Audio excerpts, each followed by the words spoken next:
All right, that kind of buzzing, that's the kind of buzzing we like. The buzzing we don't like so much is when there are pests around your house, pests that sometimes want to bite you, let's face it. Got to do something about that. Amelia Baker is here from Green Alternatives in Norfolk for some ideas of ways that you can control pests around your house, but without making, without using any chemicals, right? Right, absolutely. All right. And a lot of people will start to use something more natural if they have pets in the house or small children.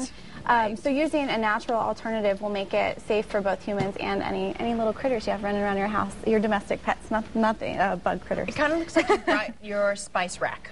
I did, and the spices are really great to control pests. This one right here is lavender. And you can use lavender, these are just the little dried flower buds, but you can use the essential oils of lavender too if you soak it a cotton ball or something like that to help deter moths.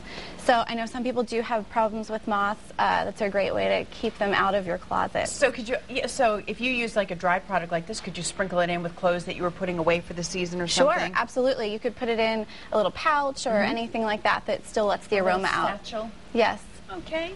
Now, is that coffee? These are coffee grounds. I brought the regular dried ones, but you would use any of the coffee grounds that you already brewed. You can use them indoors or out.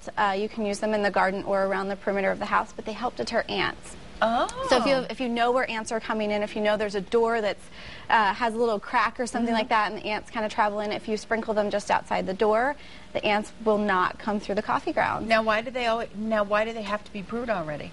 I don't know the answer to that question. Leave it to me. I think it has something to do with the aroma.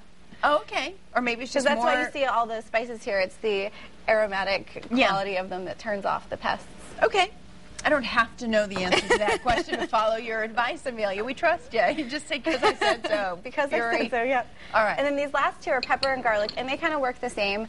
You can use these outdoors in the garden or inside.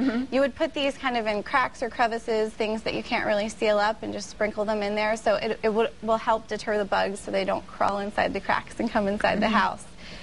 So those are a great tool also to sprinkle around if you have plants that are really susceptible indoors or outside to pests. You can sprinkle them around the base and the pests won't go near it. My poor husband, if I sprinkle garlic around the house, he's going to come home from work and think I'm like making dinner. Something. Okay, what have you got over there? So the vinegar's for fruit flies. And a lot of times in the summer, fruit flies get really bad around here, and you can put out a bowl of it, and the fruit flies will kind of just disperse. They don't like it. They hate the vinegar. So put it near the fruit basket? Just set a little dish out of it? Okay. Absolutely. And the vinegar will evaporate, and you can refill it again. I know that there are about 100 household uses for vinegar anyway, but I didn't know pest control was one of them. Keep a big gallon of vinegar around. Yeah, and this is just... it's an all-natural pest control. If you're not thinking that you want to go through and use up the spice cabinet or don't have some of these ingredients, the active ingredient is orange oil. So if the pests are already inside and you want something more immediate, then spraying directly on the pests, they won't live. Okay. And it smells nice. There's really no other way to put it. Right. Right. It's orange oil, so it doesn't smell like pesticide. It's it smells nice in the kitchen. It keeps everything clean. It's safe for pets and for humans. So the garlic and the chili pepper, that's the more rub preventative for the outside of your measures, house. right? Yeah. And I know in the store too, if people are thinking about pest control and have questions about chemical-free things to put actually on your skin, like mosquito. I know that you've been here before with some of the products that don't have chemicals in them. Absolutely. All right, the Green Alternative Store is inside the fantastic Five Points Community Farm Market on Church Street in Norfolk. That's where you can find more products and ideas from Amelia. Thank you very much. Thank you.